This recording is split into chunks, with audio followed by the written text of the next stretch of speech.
Hey everyone, this is Ummsaalih with Ummsaalih Speaks.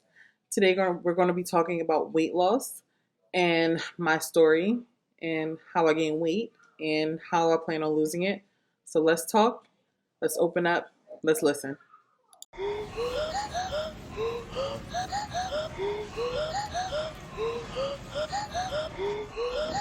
Okay, so accidentally overcooked chicken. Okay, so accidentally.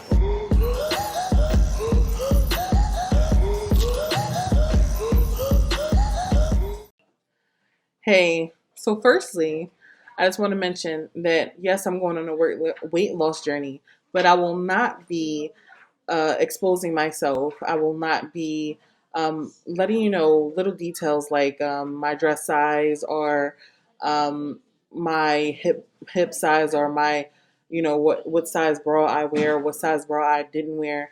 I feel it's a bit personal and also is describing my body. Is defeating a purpose of me wearing my hijab. I obviously wear hijab for a reason. It's for religious purposes. I wear my niqab. I wear my overgarment. I cover my bosoms just so I can be modest. So we are going on a weight loss journey, but it's just going to be a little different. And you'll see, it's still going to be fun. So, firstly, I'm going to talk about my pre marriage weight and how I got from here to there. I felt like I was a good size, I was desirable to myself, and obviously, I got married. I was desirable to the person that I was married to. But then I got comfortable, then I got pregnant, and then I got pregnant again. So I got pregnant 7 months after my marriage. Shortly after that, I got pregnant again. So I had two babies in a row with a very, very little break. In Islam, we usually allow the children to breastfeed for 2 years. So that meant that I had to tandem breastfeed. I had two babies that I breastfed at the same time. And it was very tough on my body. Um, and it didn't allow me to lose very much weight. I was producing a lot of milk, and the last thing my body was willing to do was let go of the fat reserves that I had. I tried everything. I did cardio, I did weightlifting. The weight was going nowhere.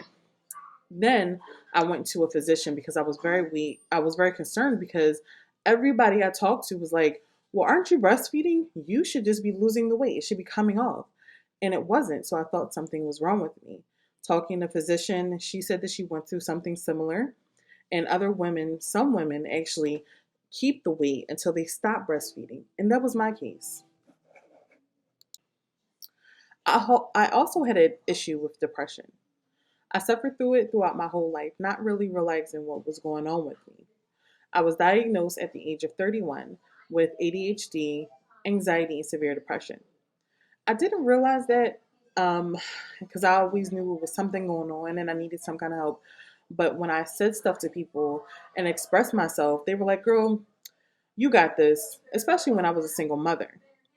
As Black women, we tend to encourage our sisters, our companions, pushing them forward and not understanding. Wait, she might need help.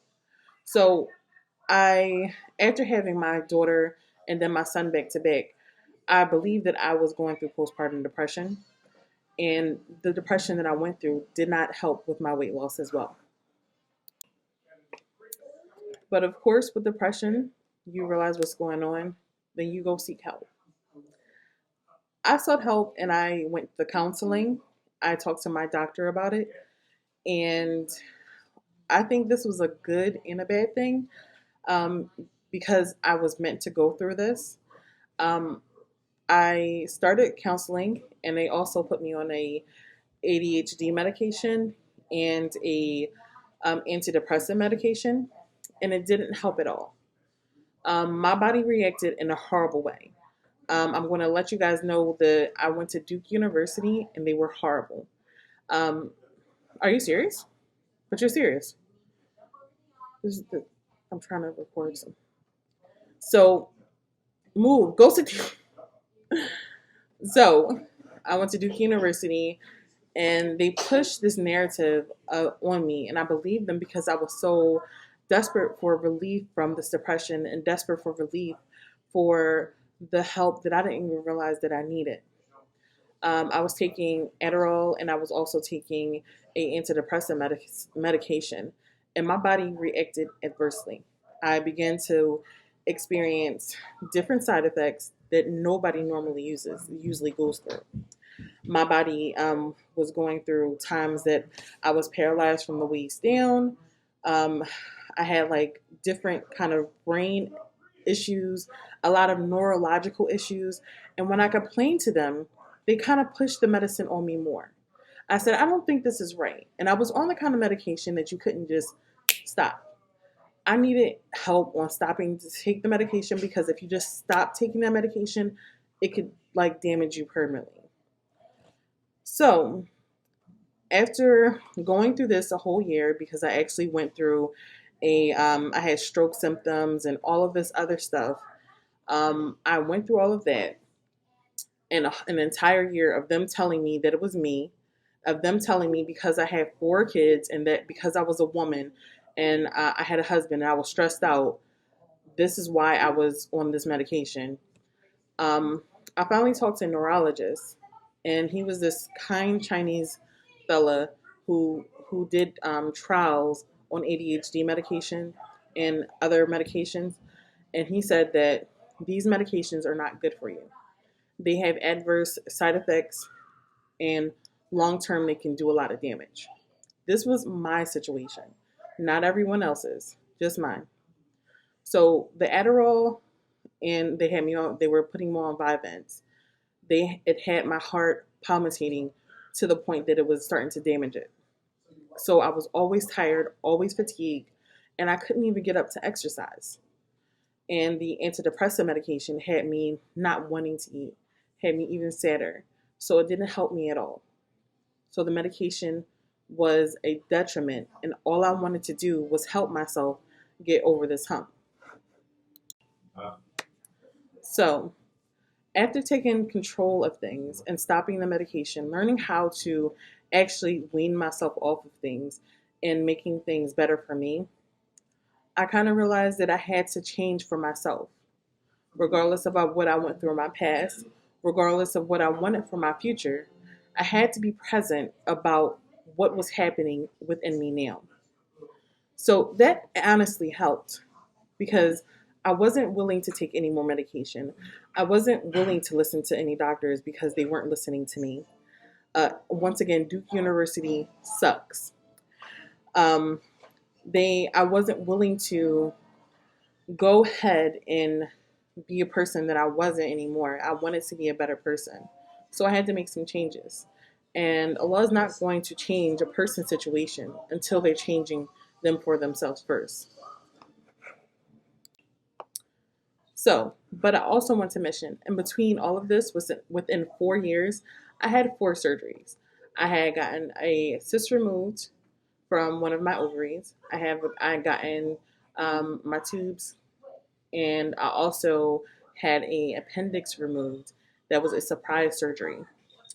Um, Along with I had um, I forgot what it was called, like something stuck down my throat just to check my stomach, and that was an issue within itself. It did some damage to my belly and did not help.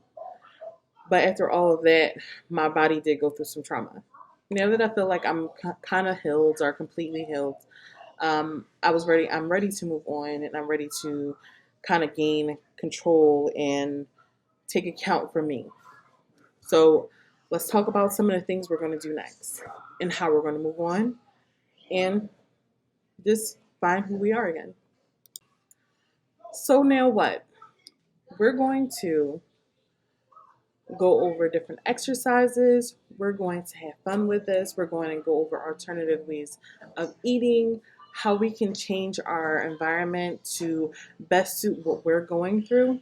We're going to really get in depth with how to not only diet, because I don't really believe in dieting, but changing the way we live.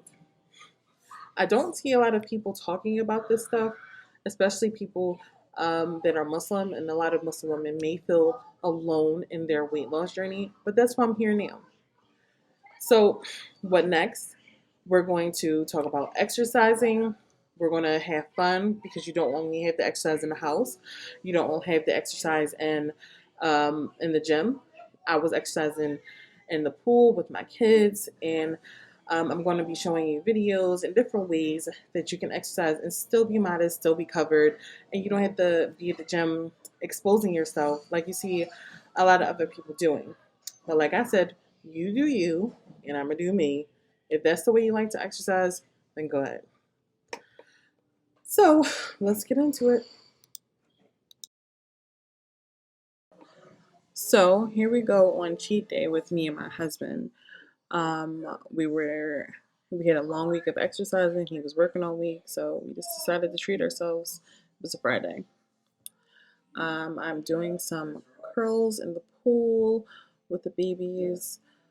This is just me giving an example of how to have fun and work out and still monitor the kids because they were having a ball. Here goes some renegade rolls in the pool.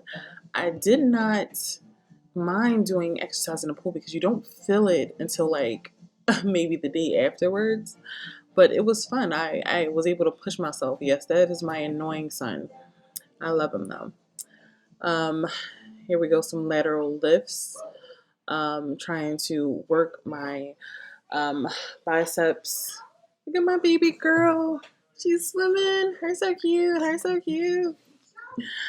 No, this is just me trying to tame the young ones. Make sure that they're doing what they're supposed to do. Trying to get some more cardio in. Mixing cardio with squats. Squats are it works every part of your body, your core, just allowing you to really get everything in. Like I said, working in the water is awesome. This is my gym day. This is leg day for me. Leg day, I'm doing weighted squats on, don't know what this thing is called, but here we go. Leg day again, trying to get, um, so I'm pushing like maybe 115 with this, trying to work out my legs. Let's see what's next. Oh, working my arms, getting them arms toned. Just that right there, that works out your like under, the bat wings that some women might suffer with. I've seen a significant change just being consistent. Like, honestly, just being consistent with myself. Exercise helps with depression and makes you feel better overall. It's awesome. I love doing these. These are actually one of my favorites. This is chest and back. I typically do 5 sets of each thing and kind of just get it in, like just pulling back and working my back, making sure that I am sitting up correctly and I'm actually focusing on my form. So this is meal prep day. So I baked a whole bunch of chicken in preparation for this week. Um, I cooked it a little too long. No judgment, okay? But we still ate it. Stuff happens. Life happens. I burnt the chicken just a bit. If you guys judge me, you can do so. Do so in the comments. You see that hole right there? That's called dedication. Okay? My hijab is jacked up. So this is just meal prepping. I stocked up on vitamins. I got a lot of. I do eat Eggo waffles. This is my carb because you still should eat carbs. That's just me eating my chicken. Meal prepping with the kids. I don't push carts because I'm just that girl.